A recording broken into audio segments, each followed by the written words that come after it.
இந்த சைனஸ் அப்படின்றது வந்து பாத்தீங்கன்னா நம்மளுடைய மூக்கு வந்து பாத்தீங்கன்னா பெண்ட் ஆயிருச்சு, அப்புறம் அதுக்குள்ள சதை வளர்ந்துருச்சு, அப்புறம் அங்கனக்குள்ள வந்து நீர் கோர்த்துக்குச்சு, அதனால வந்து மூச்சு விட சிரமமா இருக்குது, இம்மிடியேட்டா நான் ஆப்ரேஷன் பண்ணணும் அப்படின்ற கண்டிஷன்ஸ்ல தான் ஆப்ரேஷன் பண்ணக்கூடிய கண்டிஷன்ஸ்ல தான் வர்றாங்க. இது ஏதோ ஒரு குளிர்ச்சி நோய் அப்படின்னு சொல்லிட்டு இந்த சைனஸ் வந்தவங்க எல்லா பேருமே வந்து பாத்தீங்கன்னா கூலிங்கான வாட்டர் சாப்பிட்றது இல்லை, ஐஸ்கிரீம் சாப்பிட்றது இல்லை, தயிர் சாப்பிட்றது இல்லை, தலைக்கு குளிக்கிறது இல்லைன்னு சொல்லி ஒரு பெரிய பட்டியலே வச்சுக்கிறாங்க. இதெல்லாம் சரிதானா? இது உண்மைதானா?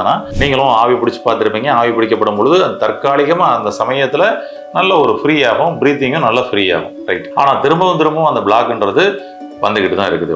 இப்போ வந்து பாத்தீங்கன்னா அந்த சுக்கை சூடு பண்ணி, ஓகேங்களா, நல்லா சூடு பண்ணி அதை நெருப்புல வச்சுட்டு அதை கொண்டு போய் இந்த இடத்துல வைக்கணுங்க. இந்த இடத்துல வைக்கணுங்கன்னா நேர போய் காலில் போய் வச்சு சுட்டு புண்ணாக்கிடக்கூடாது. 1வது விரல்ல பண்றீங்க, அடுத்து அதே போல 2வது விரல்ல பண்றீங்க, அதே போல 3வது விரல்ல பண்றீங்க, அதே போல் 4வது விரலில் பண்ணுறீங்க, அதே போல் 5வது விரலில் பண்ணுறீங்க. இதை நல்லா பொறுமையாக நிதானமாக பண்ணுங்கள். அந்த பேஷண்ட் வந்து பார்த்தீங்கன்னா இந்த இடத்துல வந்து வெப்பத்தை வந்து ஃபீல் பண்ணுவார். அந்த ஃபீல் பண்ணுறது எப்படி இருக்கும்னா,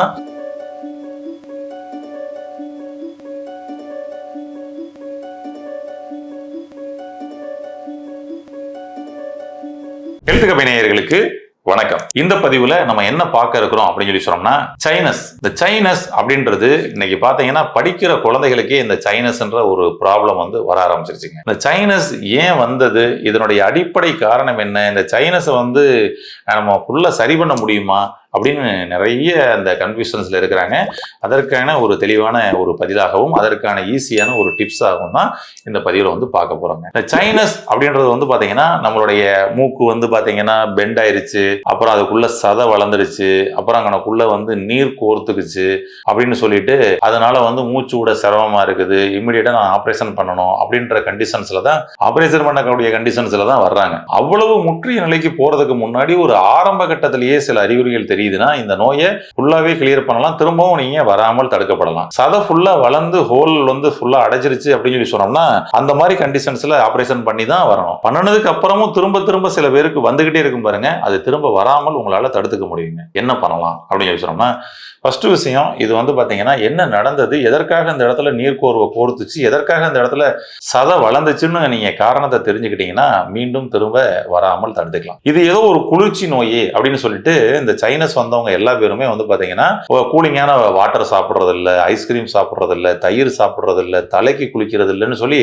ஒரு பெரிய பட்டியலே வச்சுக்கிறாங்க. இதெல்லாம் சரிதானா? இது உண்மைதானா? இது இப்படிலாம் ஃபாலோ பண்ணா நமக்கு சைனஸ்ல இருந்து தப்பிச்சிடலாமா? கிடையவே கிடையாது. சைனஸ் வந்து ஒரு குளிர்ச்சி நோய் அல்ல, முதல்ல அடிப்படையா புரிஞ்சுக்கோங்க. இது ஒரு வெப்ப நோய். இது வந்து ஹீட்னால உருவானதுதான் இது இந்த சைனஸ் அப்படின்ற ஒரு விஷயம். அடி வயிறு சூடாக இருக்கப்படும் பொழுது நீங்க குளிர்ச்சியான விஷயங்களை ஏதாவது எடுத்திருப்பீங்க. அப்ப அது போய் என்ன ஆகும்னா, இந்த அடி வயிற்று சூட்டுல குளிச்சு பட்ட உடனே அந்த சூடு மேல தண்ணி, கூலிங்கான தண்ணி விட என்ன கொப்பளிச்சு அப்படி மேலே எகிரும் பாருங்க, அது மாதிரி கொப்பளிச்சு மேலே எகிறது தான். அதுல உங்களுடைய லங்ஸ்ல வந்து சில நீர்த்துளிகள் ஃபார்ம் ஆகும். இந்த நீர்த்துளிகளை வந்து உடனடியாக வெளியேற்றுறதுக்கான ஒரு முயற்சி நடக்கப்படும் பொழுது நம்மளுடைய மூக்கு பாதை வழியாக, சுவாச பாதை வழியாக வெளியேற ஆரம்பிக்கும். இப்ப இதுல வந்து பாத்தீங்கன்னா வந்துட்டு நமக்கு வந்து இந்த இடத்துல வந்து நமக்கு வந்து அந்த சைனஸ்ன்ற ஒரு ஏரியா இருக்கு பாத்தீங்களா, அங்க வந்து சில சமயங்கள்ல தேங்க ஆரம்பிச்சிருது. இன்னொரு விஷயம் இங்க ஒரு மெயினா பண்ணுதுங்க, இதை நீங்க சரியா புரிஞ்சுக்கிட்டீங்கன்னா போதும். என்ன விஷயம்னா, வெளியில இருந்து காத்தை சுவாசிக்கிறோம், இந்த காத்து சுவாசிக்கிற காத்து மூக்கு பாதை வழியாக உள்ள போய்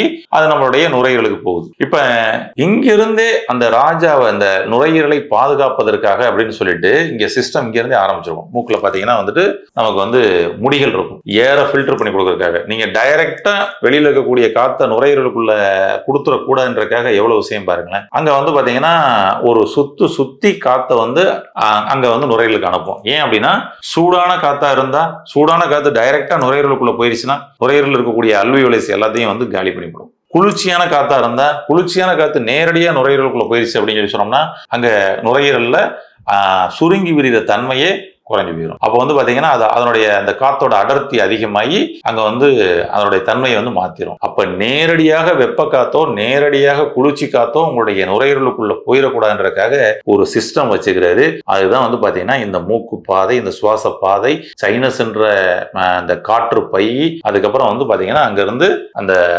பிராஞ்சியூல்ஸ், அது வந்து பாத்தீங்கன்னா வந்து அந்த சுவாச குழாய் போய் நுரையீரல போய் கனெக்ட் ஆகிருக்கும். இப்படி இவ்வளவு விஷயம் இப்படி சுத்தி அனுப்புறாரு. ஃபில்டர் பண்ணி அனுப்புறாரு. இல்லைன்னா டைரக்டா நுரையீரல் பாதிக்கப்படும். ஒரே கிளைமேட்டுக்குள்ள இவங்க இருக்கிறாங்க, கூலிங்கான காத்த டைரக்டா படுற மாதிரியே இருக்கிறாங்க. அப்ப ஃபர்ஸ்ட் வந்து யாரு பாதிக்கப்படுவாங்க அப்படின்னா, எடுத்தோடனே ராஜா பாதிக்கப்படுவாரா? அங்க இருக்கக்கூடிய செக்யூரிட்டி தான் பண்ணுவோம். இவங்கெல்லாம் செக்யூரிட்டிஸ் தான் பாதிக்கப்படுவாங்க. அதுலதான் அந்த இடத்துல வந்து பாத்தீங்கன்னா டேமேஜஸ் ஆகுது. அந்த கிளைமேட் சேஞ்சிங்ல நீங்க வந்து அதிகமா ஒரு குளிர்ச்சிக்குள்ளேயே இருக்கிறீங்க அப்படின்னு சொல்லி சொன்னோம்னா பாதிக்கப்பட வாய்ப்பு இருக்கு. அப்ப பிரிட்ஜில இருந்து வந்து பாத்தீங்கன்னா வந்து டைரக்டா ஒரு கூலிங்கான ஒரு வாட்டர் எடுக்கப்படும் பொழுதும் இது பாதிக்கப்பட வாய்ப்பு இருக்கு.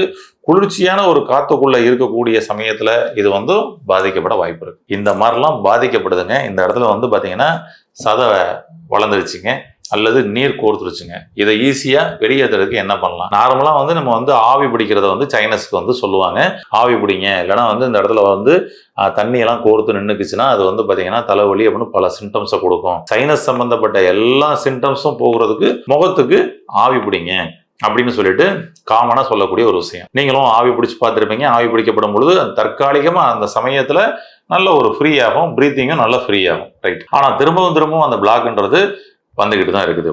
அப்ப அதுக்கு நமக்கு ஈஸியான ஏதாவது வந்து டிப்ஸ் இருக்குதா? அதை நம்ம வந்து ஈஸியா சரி செய்ய முடியுமா? அதை குறிப்பா கால் பாதத்தின் மூலமாக நம்ம வந்து அதை வந்து சரி செய்ய முடியுங்க. இப்ப நம்ம கால் பாதத்துல இந்த பாதபூசான்ற சிகிச்சை கொடுக்கப்படும் பொழுது இதற்குன்னு சொல்லி சில லொகேஷன்ஸ் எல்லாம் இருக்கு. ஏன்னா இதனுடைய நரம்பு அங்கதான் வந்து முடிவடையுமா, அங்க சில லொகேஷன்லாம் இருக்கு. அந்த நாட்ஸை ரிலீஸ் பண்ண இந்த பாதை ஃப்ரீ ஆகும், பிரீத்திங் நல்லா ஃப்ரீ ஆகும், அந்த சதை வளர்ச்சி அப்படின்றது தடுக்கப்படும். சரிங்களா? நல்ல இந்த சைனஸ் சிம்டம்ஸ்ல இருந்து ஃபுல்லா ரெக்கவர் ஆவாங்க. இப்ப அதன் அடிப்படையில ஒரு டிப்ஸ், ஓகேங்களா? ரொம்ப ஈஸியான ஒரு டிப்ஸ் அதை சொல்றேன், அதை மட்டும் ஃபாலோ பண்ணுங்க. இந்த சைனஸ்ல இருந்து நீங்க எந்த அளவுக்கு வெளியில வர்றீங்க அப்படின்றத நீங்க கண்கூட உங்களால ஃபீல் பண்ண முடியும். அதுக்கு என்ன பண்ணணும், அதுக்கு என்ன தேவை அப்படின்னு சொல்லி சொன்னோம்னா, சுக்கு எடுத்துக்கங்க. சரிங்களா? நல்ல சுக்கு எடுத்துக்கங்க. அந்த சுக்கு எடுத்துக்கிட்டு நம்மளுடைய கால் பாதம் எடுத்துக்கங்க. இதுல வந்து 2 கால் பாதத்திலையும் தான் பண்ண போறீங்க. சரிங்களா? 2 கால்லையும் நமக்கு வந்து பாத்தீங்கன்னா இந்த விரல்கள் பகுதி இருக்கு பாத்தீங்களா, இந்த 5 விரல் இருக்கு பாருங்க, அந்த 5 விரலோட இந்த நுனி பகுதி வந்து பாத்தீங்கன்னா, ஓகேங்களா? அப்ப இந்த நுனி வந்து பாத்தீங்கன்னா அப்படி லைட்டா அப்படியே அப்படி ஷார்ப்பா இருக்கும். ஒவ்வொரு விரலையும் பாருங்க, இந்த இடத்துல வந்து பாத்தீங்கன்னா அப்படி குமிழ் அப்படி ஷார்ப்பா வந்திருக்கும். அதே மாதிரி இந்த இடத்துலயும் இப்படி குமிழ் ஷார்ப்பா வந்திருக்கும். இந்த இடத்துலயும் இந்த குமிழ் ஷார்ப்பா வந்திருக்கும். அந்த ஏரியா தாங்க பாயிண்ட். இந்த 5 விரலும் மேல வரக்கூடிய அந்த ரவுண்டு பகுதி, அதுதான் பாயிண்ட். இங்க நம்ம என்ன பண்ணணும் அப்படின்னு சொல்லி சொன்னோம்னா, இந்த சுக்கு இருக்கு பாத்தீங்கன்னா, இந்த சுக்கை லைட்டா ஃபயர் பண்ணுங்க. லைட்டா ஃபயர் பண்ணீங்கன்னா அப்படியே நெருப்பு வரும். இப்ப வந்து பாத்தீங்கன்னா அந்த சுக்கை சூடு பண்ணி, ஓகேங்களா, நல்லா சூடு பண்ணி அதை நெருப்புல வச்சுட்டு அதை கொண்டு போய் இந்த இடத்துல வைக்கணுங்க. இந்த இடத்துல வைக்கணுங்கன்னா நேர போய் காலில் போய் வச்சு சுட்டு புண்ணாக்கிடக்கூடாது. இங்க போய் ஒரு குறிப்பிட்ட டிஸ்டன்ஸ் வைக்கணும். அதாவது பார்த்தீங்கன்னா இந்த இடத்துல கால் இப்போ இந்த மாதிரி ஏதாவது ஒரு விரலை கீழே கொண்டு போய் இங்கே போய் சப்போர்ட் வச்சுக்கோங்க. சப்போர்ட் வச்சுக்கிட்டு இந்த ஸ்டிக் வந்து, அதாவது அந்த சுக்கு ஸ்டிக்கை வந்து இந்த மாதிரி பிடிச்சிங்க. இப்படி பிடிச்சிக்கிட்டீங்க அப்படின்னு சொல்லி சொன்னோம்னா, இப்போ இங்கேருந்து இந்த வெப்பம், இந்த டிஸ்டன்ஸ் இருக்கு பார்த்தீங்கன்னா, அந்த டிஸ்டன்ஸில் அப்படியே அந்த வெப்பம் வந்து அப்படியே பரவுங்க. இது 1வது விரல்ல பண்றீங்க, அடுத்து அதே போல 2வது விரல்ல பண்றீங்க, அதே போல 3வது விரல்ல பண்றீங்க, அதே போல 4வது விரல்ல பண்றீங்க, அதே போல 5வது விரல்ல பண்றீங்க. இதை நல்லா பொறுமையா நிதானமா பண்ணுங்க. அந்த பேஷண்ட் வந்து பாத்தீங்கன்னா இந்த இடத்துல வந்து வெப்பத்தை வந்து ஃபீல் பண்ணுவாரு. அந்த ஃபீல் பண்றது எப்படி இருக்கும்னா, ஃபர்ஸ்ட் முதல்ல அடர்த்தியா பெரிய ரவுண்டா அவங்களுக்கு வந்து அந்த வெப்பம் வந்து வரும். ஒரு விரல்ல வைக்கும் பொழுதே 2 விரல்லையும் வெப்பம் தர்ற மாதிரிலாம் கூட ஃபீல் வரும். அடுத்து போக போக போக போக அப்படியே வெப்பம் ஷார்ப்பாகி ஒரு பாயிண்ட்ல மட்டும் அந்த வெப்பம் சுரீர்னு படும். அவ சொல்லுவாங்க, ஓவர் சூடாயிருச்சு போதும் அப்படின்பாங்க. நீங்க எடுத்துரும். எடுத்துட்டு அடுத்த விரல்ல, அந்த விரல்லையும் அதே போல அடர்த்தியா வரும். அதுக்கப்புறம் ஷார்ப்பா வரும். ஓவர் சூடாயிருச்சுன்னு சொன்னா எடுத்துடணும். ஓகேங்களா? ரொம்ப கொஞ்சம் கவனமா தான் பண்ணணும். ஓகேங்களா? அதாவது பார்த்தீங்கன்னா நெருப்பை கொண்டு போய் காலில் போய் டச் பண்ணிடக்கூடாது, காலில் புண்ணாயிரும். அது மாதிரி வந்து காலில் டச் பண்ணிடாம மட்டும் இந்த டிஸ்டன்ஸ்ல வச்சு பண்ணுங்க. உங்களுக்கு நீங்களே பண்ணலாம், இருந்தாலும் இன்னொருத்தரை வச்சு நீங்க பண்ண சொல்றது ரொம்ப நல்லது. நம்ம வீட்டில் உள்ளவங்களை வச்சு இதே மாதிரி அந்த 5 விரல்லையுமே வந்து பண்ணுங்க. இப்போ அந்த மேல 5 இதுலையும் பண்ணிட்டீங்களா? ஓகே.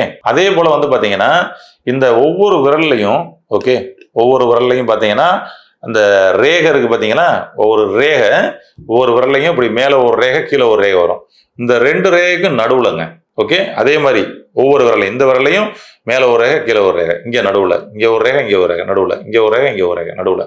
நான் சொல்றது காலில் கையில வச்சு காமிச்சேன். அதே போல அந்த பாயிண்ட்ஸ்லையும் அப்படியே பண்ணுங்க. திரும்பவும் சேம் அதே போல அப்படியே வந்து சுக்க சுட்டு அந்த புகைய அது வழி அனுப்புங்க. சுக்குக்கு மிஞ்சிய மருந்து இல்லை அப்படின்னு சொல்லிட்டு நம்மளுடைய சித்தர்கள் வந்து சொல்லுவாங்க. நிறைய வர்ம வைத்தியர்கள்லாம் வந்து பாத்தீங்கன்னா இந்த சுக்கை தான் முழு மருந்தா, அதை ஒன்றை மட்டுமே வந்து முழு மருந்தா வந்து பயன்படுத்துவாங்க. எப்படின்னா இந்த சுக்கை வந்து வாயில போட்டு மென்று ஒரு சில வர்மம் வந்து பார்த்தீங்கன்னா ரிலீஸ் பண்ணணும்னா வாயில போட்டு அவங்களே மெல்லுவாங்க. மென்னுட்டு அந்த அந்த காற்றை முதல்ல அப்படியே ஊதுவாங்க, அப்படியே அப்படின்னு ஊதுவாங்க. அவ்வளோதான், அந்த இடத்துல வர்மம் வந்து பார்த்தீங்கன்னா ரிலீஸ் ஆயிரும். அது மாதிரி அப்போ அதனால தான் சொல்கிறேன், இதை வந்து சுட்டு நீங்கள் இந்த புகையை இந்த இடத்துல சுவாசிக்க வைக்கணும். சுவாசிக்க வச்சா போதும், என்ன மாற்றம் நடக்கும் பாருங்க. ஃபர்ஸ்ட் நாளே ரிலீஃப் தெரியும். பண்ணுங்க. இதை வந்து பார்த்தீங்கன்னா 3 ரவுண்டு நீங்கள் பண்ணணும். ஒரு ரவுண்டு 1ஆவது விரல், 2ஆவது விரல், 3ஆவது விரல், 4ஆவது விரல், 5ஆவது விரல். ஓகேங்களா? அடுத்து கீழே அப்படியே கீழே பண்ணும்பொழுது இந்த விரலுக்கு தேவையில்லை. 2ஆவது விரல், 3ஆவது விரல், 4ஆவது விரல், 5ஆவது விரல் பண்ணுங்க. எகைன் திரும்ப ஃபர்ஸ்ட்ல இருந்து ஸ்டார்ட் பண்ணுங்க. 1ஆவது விரல், 2ஆவது விரல், 3ஆவது, 4ஆவது விரல். இதே போல திரும்ப இன்னொரு கோர்ஸ். மொத்தம் ஒரு சமயத்துல பண்ணும் பொழுதே 3 டைம்ஸ் பண்ணுங்க. அவங்களால சூடு அதிகமாயிருச்சு அப்படின்னு சொல்லும் போது உடனே அடுத்ததுக்கு போயிருங்க. காலில் எக்காரணத்தை கொண்டும் புண்ணாக்கிறாம டேமேஜ் ஆகிராம இதை பண்ணுங்க. பயங்கரமான எஃபெக்ட் கொடுக்குங்க. ஃபர்ஸ்ட் நாளே வந்து பார்த்தீங்கன்னா அவங்க வந்து பார்த்தீங்கன்னா ப்ரீத்திங் நல்ல ஃப்ரீ ஆயிடுச்சு இப்போ அப்படின்ற மாதிரி வந்து சொல்ல ஆரம்பிப்பாங்க. இது வந்து ரொம்ப ஒரு எளிமையான ஒரு டிப்ஸு. பட் வந்து பார்த்தீங்கன்னா வந்துட்டு இதுவும் ஒரு சூட்சமமான ஒரு டிப்ஸ்னு சொல்லலாம். ஓகேங்களா? நம்மளுடைய கிளைண்ட்ல இதை வந்து பார்த்தீங்கன்னா பயன்படுத்தி இதனுடைய அனுபவங்களை வந்து கொடுத்துக்கிறாங்க. இதுக்கப்புறம் வந்து பார்த்தீங்கன்னா அவங்க நல்ல பச்சை தண்ணியில் வந்து குளிக்கிறாங்க, ஐஸ்கிரீம் சாப்பிட்றாங்க, ஒன்றும் டிஸ்டர்பன்ஸ் பண்ணலை.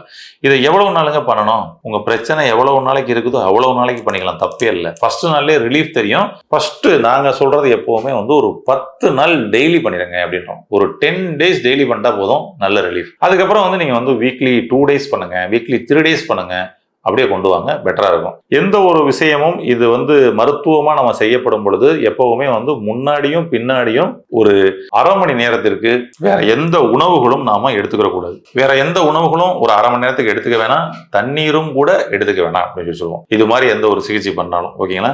அப்பதான் எஃபெக்ட் ரொம்ப சூப்பரா இருக்கும். இந்த சுக்கு இங்க வச்சது மட்டுமல்ல, இதுக்கப்புறம் இன்னும் மூக்குல ரன்னிங் நோஸ் இருக்குதுன்னா நம்ம இங்க கூட வந்து பண்ணலாம். இந்த மூக்கோட இந்த 2 ஓரம். ஆனா இங்க பண்ணும் பொழுதும் அதே போல நல்ல கேப் வச்சு டிஸ்டன்ஸ் வச்சு இங்க வச்சு பண்ணுங்க.